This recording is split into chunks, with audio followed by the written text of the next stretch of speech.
Nice to see you dressed up. This is great. Thank you. I was shocked looking at you because, you know, I thought you looked a little schlubby tonight, like you hadn't gotten a nap or something. Oh, well, yeah, that's always a possibility. No, but seriously, I'll get my nap now. You always... Why, you... I'm sorry. Listen, I'm not making fun of you. Believe me, I know. When you do morning radio, I'm exhausted. I walk around exhausted all day. Right. And I feel down, you know. And I obsess. You know, coming on the David Letterman show is still very important to me. Well, now, I find that flattering, but why? You're the king of all media. Well, you know what it is? I still, even being the king of all media, will get nervous. I will get, you know, first of all, when you're me, I figure, you know, you look at your audience, 50% of the audience is disgusted that I'm here. No. A lot of people, oh, really, I'll take a poll in a minute. No, that's not true. Dave, when you think about it, I'm such a polarizing figure. Right. That really, people come in from out of town. They get tickets a year in advance. They figured they're going to see Angelina Jolie, Brad Pitt. And then you go, Howard Stern's here tonight. People are throwing up. No. I came from Kansas for this. No. You know, and then there's 50% of the audience that is excited by me. Yes. They like what I...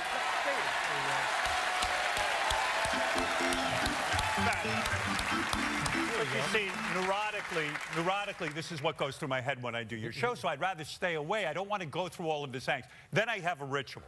You invite me on the show. You're very nice to have me on. I DVR your show. I have like 10 or 15 of the shows. You get a look at what's going on. Look at what's going on. I'm watching, and I tune in. I see Steve Martin. That's why I thought Steve Martin was making fun of your outfit the other night. He said you look like you're wearing a dress when you wear a double-breasted suit. I thought maybe this is why you went to that. And I'm watching this guy, and I'm saying, Steve Martin must be the most important talk show guest of all time. He's on here. Dave is talking with him, and then he says, Dave, I'm going to come out and play banjo music. And he's not even playing. He's bringing two bums with him. I never heard of these guys. I go, Dave hates banjo music. I love banjo The whole music. show hates banjo. The whole of America hates banjo everyone music. loves banjo and music. so this guy, Steve Martin, must have something on Dave that he gets Dave to devote an entire segment to banjo music. Salute to banjos. Now, wait a minute. Rob Burnett, your producer there, why are we playing banjo music? Hang on. Now, have you ever spent any time with Steve Martin? I've been to dinner with Steve Martin. Well, there you go. And he didn't whip out that banjo. I would have thrown him right out of the restaurant. I mean, what is with that banjo? No one likes it. Dave, you're so right. Yeah. One of the funniest guys in America, Steve Martin. Yes. I love him. Yeah. But he takes out that banjo. I want to get away from the guy. So what? He plays the banjo. We all like it. And do you play any musical instruments? Oh, I took piano for 5 years. I hated it. My piano teacher committed suicide. True story. Well, that's how I got out of it. My mother used to run away from the piano teacher. The guy said, this kid has no talent. He doesn't practice.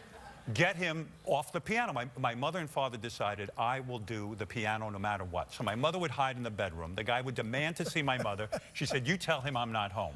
And then I said, how am I going to get out of this nightmare? And he got me out of it. He hanged himself, and that was the end. Oh, my God. Well, that's you know what? And my childhood got happier and happier after that. How are your folks, by the way? My folks are, listen, my folks are old. Your mother's still alive? 92, yeah. 92, isn't that amazing? But it's... My parents are up there, too. My father is 90, my mother's 85, and now they don't want to do anything. You know, years ago, I used to have them on the show. Well, I remember. It was very exciting. Exciting. Well, that was the reason we started having my mother on the show, because you would always have your mother on the show, and I thought, well, that's a tremendous thing to do. It's a fun thing to do. So thank you for that. I loved having my parents on my show, but now they don't want to do anything. I'll call them up. I go, Mom, you want to come on the air? Well, I don't know. You want us to come on? I go, well, yeah, I would love for you to come on, but I don't want to inconvenience you. I know you're older now. Well, your father and I, look, we'll come on if you want us to, but we don't really need to. You know, she's afraid to do it, right? And now they don't want, you know, and really a lot of my motivation for going into radio and trying to become famous was to get my parents' attention. And now here I am, successful. I bought this house in Florida. Oh, that's great. Big house in Florida. I call my mother up. I go, I bought my Xanadu, and I want you to come with me. I want you to come down to Florida and stay at the house. We don't want to do that. I go, what, you don't want to see this house I bought? No, we don't want to see that house you bought. We want to stay right here. Really? We have our routine. We do one thing a day. I go, what do you mean you do one thing a day? This is her thing. I do one thing a day. That's enough. If I have to buy something, I go, I shop, and that's it. It's enough. Yeah. And that's how your father and I like our routine. To go to Florida to see your house, we're not interested. Wow, so so even this pleasure that I could have gotten from being successful. No, it's none of my business, but I know from time to time you go into therapy, counseling. What? Time to time, I'm there all day and night. What is the clinical perspective on what you just described? Well, you know, it's funny. I went back to America's Got Talent. I'm doing it again for a third season. Third season? And, you know, thank you. And I wasn't even sure I wanted to do it. I value free time. I do have hobbies and things I like to do. But I realized that as much as I want free time, there's this huge black hole inside of me that can never be filled. I need love. I need attention. I need fame. So the black hole won, and I'm going back to America's Got Talent. I'll sit there. And I'll tell you, you know, I'm tired from doing morning radio, so when they go and they tape these shows or they do them live, I'm exhausted. Right. And this guy, Howie Mandel, you know Howie? I know. He's one of the other judges. Yes. This guy's got energy. It's like something's wrong with him. You know, I literally, yeah. I would agree with that. I lay in my dressing room like unconscious, hoping I'll be able to get out there and judge this talent show. This guy's running around the halls. He's doing routines. He's doing bits. Okay, let me stop you right there. What? You realize this has nothing to do with what I asked you. What did you ask? Who listens to what you asked? I said the situation, because it rings true with me. The first time my mother saw me perform live, she came backstage, and I was very nervous after the show, and we kept waiting and waiting and waiting, and finally she says, David, we have to be going now. And they left, and that's all she said. And that was it. And so for like the next 6 months, I thought, what was that? Yeah, like why did you not get something from your mother? So what does your counselor, therapist, psychiatrist say to you about Mom and Dad not wanting to come visit Xanadu? Well, you have mother issues, obviously. Everyone knows that. But, you know, I mean, it's clear. But listen, I have mother issues, too. Yeah. We both have them. But what does it mean they don't want to come visit you in your dream house? They can't stand us. That's what it is. We're basically disgusting or something. I don't know. No, I just think that they're into their own thing. They're caught up in themselves, and they're not necessarily that thrilled by hanging out with me. Like everybody else, like 50% of your audience wants to get out. No. Because this is the story. Somebody becomes very successful, buys a lovely home for their mom and dad, and they're eternally grateful, and that completes the circle. Your circle is far from finished. It's still... Right. I'm still going through the circle. Can I bring up something? Yeah. All right. You know, there's talk backstage about you all the time. And you know, I get to hear it because I'm hanging out. You're backstage out here. Yeah. Backstage here. And everyone here, and including me, is curious. And I know I always bring up Jay Leno every time I come on here. But this is blowing my mind. Jay Leno recently said that now you two guys are exchanging phone calls with one another, that you're actually talking on the phone. Is this true? We have spoken on the phone, yes. Well, I'm out of here. I mean, I give up. You know, Dave, I got to tell you something. I feel like a guy, I never served in the military, but I feel like a Vietnam veteran. You know, I feel like I'm still in the jungles fighting your war. Thank you. And you've made up with Vietnam. I mean, what is it? This guy, you know, this will forever blow my mind. Jay Leno will forever blow my mind. This is a guy, he took the Tonight Show from you. You were this close to getting it. This was your dream. You wanted to be Johnny Carson. God love you. You had such a dream, and Jay snatched it from you, And I got so caught up in your drama. I love you. You know how I feel about you. I feel you're a superstar. All right, now let's stop here again and examine. No, let's examine the issue. You're on the phone. Hello, Jay. Oh, hi, Dave. How are you? My best friend in the whole world. And I'm fighting. Mind you, I work for NBC television now, and I'm not speaking to Jay Leno. They asked me to go on his show. I go, no, he did Dave wrong. I don't like it. He's on the phone. Oh, hi, Dave. Great. I'm fighting the war. I'm still in the jungle. Are there people that at a certain time in your career you didn't see eye to eye with that now that you have a positive communication Yes, with? I have, but not Jay Leno. Boy, Yeah. I tell you that.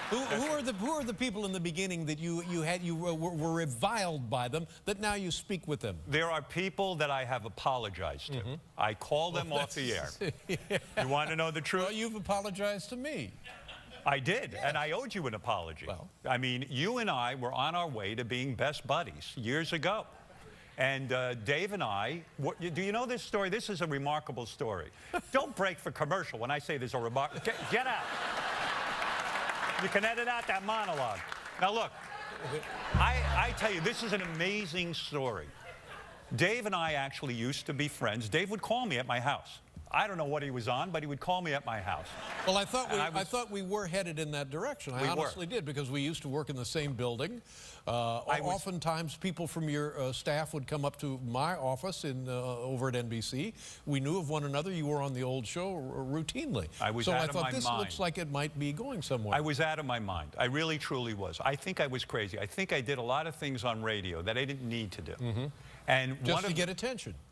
To get attention. And, you know, literally, we would have nice conversations. And instead of valuing that, because here you are, someone who is in the industry, who was nice enough to call me, and I felt we shared a lot of things in common. It would have been nice to have that bond. But I was at a time in my life that nothing mattered except the success of my radio show. I understand that. So I was literally insane, and I would go on the air, and rather than value our friendship, I would go and destroy it.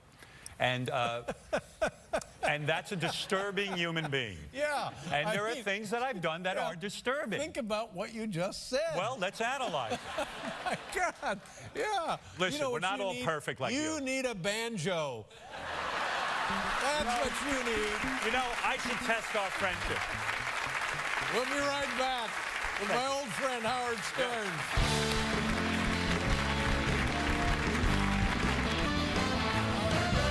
Ladies and gentlemen, all I want to know is how are we? Let me take our temperature. We're okay now? We're not okay now? No, you and I? Yeah. I mean, I think we're great. I think we missed our opportunity in life. I think that had I been a little bit more sane back in the day, that you and I would have been close friends. What happened was... But are you the kind of guy that wants close friends? You know, I'm working on that. I'm trying to value close friends. I am a loner. I am somebody, right. I pretty much just, you know, stay with my wife, the kids, this kind of thing. Nothing wrong with that. Nothing wrong with that. But it would be healthy to have a few male relationships.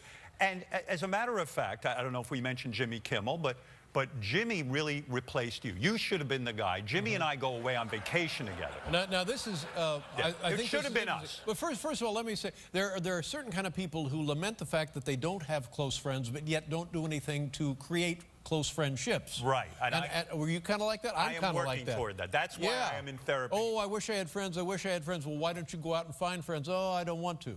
Well, what happens is, for example, if you came over my house, I'd say, oh, great, Dave's coming over. And then I would find myself about a half hour in wishing you would leave. Yeah. And you know this. Oh, absolutely. And, you know, you know, it's a very funny thing to be comfortable. I interview people a lot. I'll interview musicians, and they'll talk about, like, Willie Nelson will tell me that Matthew McConaughey comes over for the day, and they hang out the whole weekend, and they play chess and all that. That can't happen. I could never do it. Well, now, let me ask you this. When, say, people come to your house, is there wine or beverages, like distilled There's wine. Like Rob Burnett, your producer, comes to my home. We hang out. Yeah, I don't understand that either. I'm sick of him. I don't either. I'm sick of him after 15 minutes. I understand. No offense. I love you, but... But all of a sudden, you're like the camp counselor. Everybody's coming over to see you. It's a lot of work. When did that happen? It's a lot of work to have that happen. Yeah. But I have started a friendship with Jimmy. I started about 6 I'm not done here. Yeah. So I have gone to dinner parties at people's homes. People that, you know, Mr. Banjo, for example. Right, Steve. And everything's fine, and I don't drink. Other people do drink, and you don't drink at all. Don't drink anything, and you can always tell when the alcohol hits in, because the audio level goes from here to about there, and then you know it's time to get out. Now, are people drinking at your house? Yeah, people come over, they drink. You know, my wife is social. She can't be trapped in. Is there weed at your house?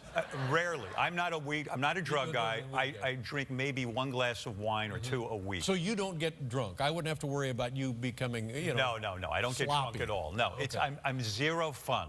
I am zero fun. I sit there and I am really a bore. All right, now tell me this thing about you and Kimmel, because he's in California, you're in New York. I have a friendship with Jimmy, and we do go away on vacations together, which might shock you. We will go away, and this could have been you.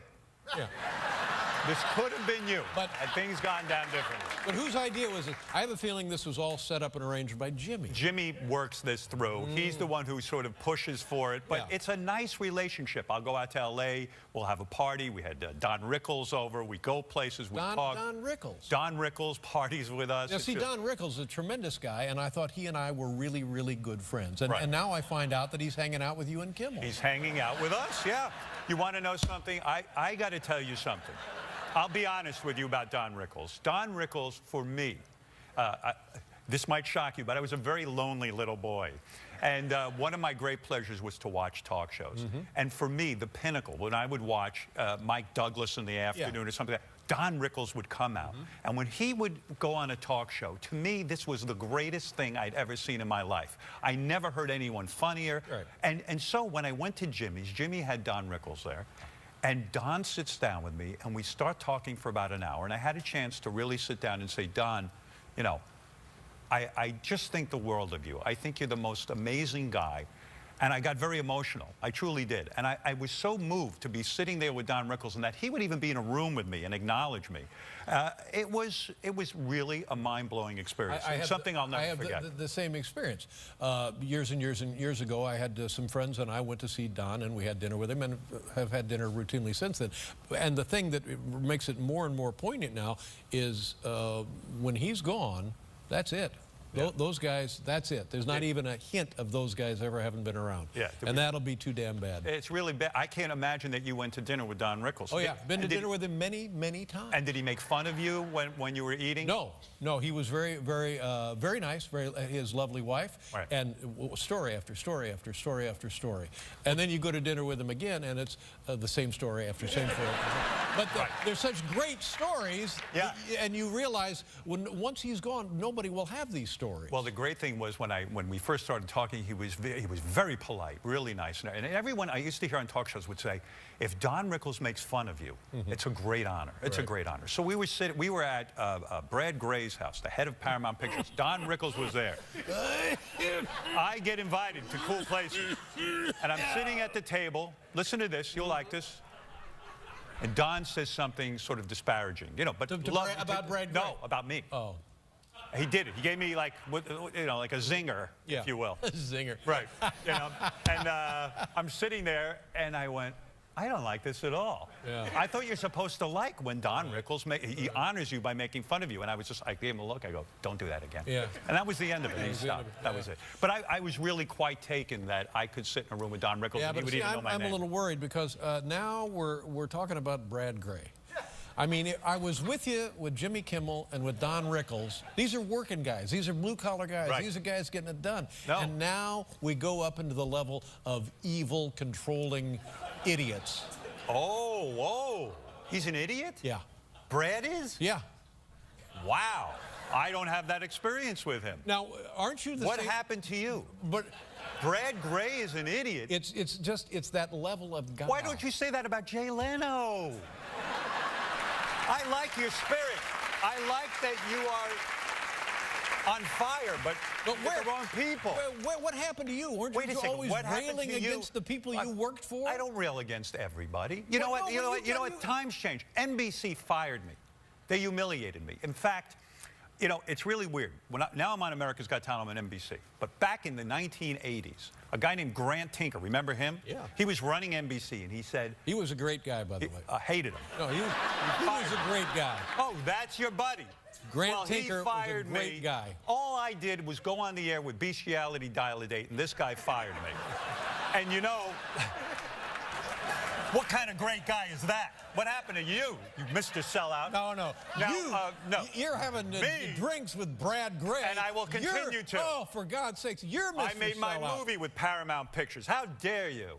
But really, I have to tell you that I like the guy. And what did he do to you? But no, it's not him. It's just show business weasels. Wait a second. You and I are in business to stamp out show business weasels. Your boss, Les Moonves, is he a show business weasel? Well, Oh, let's hear this. I like Les. If he wants to be, he can be a show business weasel. Yeah, so you're saying that, oh, well, then that way I got nothing to say. I'll be quiet. I mean, that's amazing. Look, what did Brad Gray do to you? Nothing. I never met the guy. And you hate him? If I a lovely guy. If I said to you I was having dinner with Brad Gray, what would you say? I'd say I probably would expect that. You're a very successful guy. You met the guy and you enjoyed him, and you went to see him. Where is the real Howard? Hold it a second. Where is the real Howard? You know what? You know why I resent you? Wait, I want to say why I don't like you. Can I tell you why? You don't like me? Now I don't like you. And I'll tell you why. For God's sake. Everywhere I go, people say to me, oh, you're friends with this guy. Yeah. No one wants me to have any friends. It is an amazing phenomenon. Everyone wants me to be the outcast. I want you to be just like me. I want you to have the same friends I have. Yeah, but you do have show business friends, and you are friends with powerful people. And I go and make one powerful friend, Brad Gray. Yeah. And now I'm getting, oh, I'm a sellout. That's not a sellout. You're a suck-up. I am not a suck-up. I tell you something. I'm done. You know, I got fired from radio stations. I never, ever kowtowed. Hold it. Just a little music. Just a little something. Paul, you know this. I never kowtowed to the man. Never. As much, you got a black musician here. You know the man? I never kowtowed to the man. I always stood up to the man. Once in a while, I'm friends with the man, but very rarely. I did it my way. I mean, shame on you. I'm a sellout. Shame on me. Fired. I've been fined by the Federal Communications Commission. Let's dance. Come on. Come here. All right. Okay, we'll dance. Come out here. Come out here. I'm leaving. No, I'm not.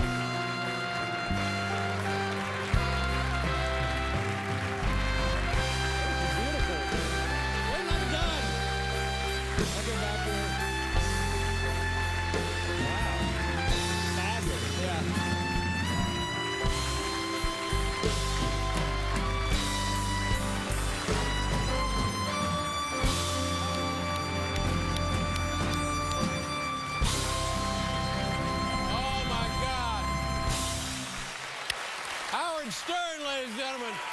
God bless your heart. Have a good holiday. Thanks for being here. We'll be right back.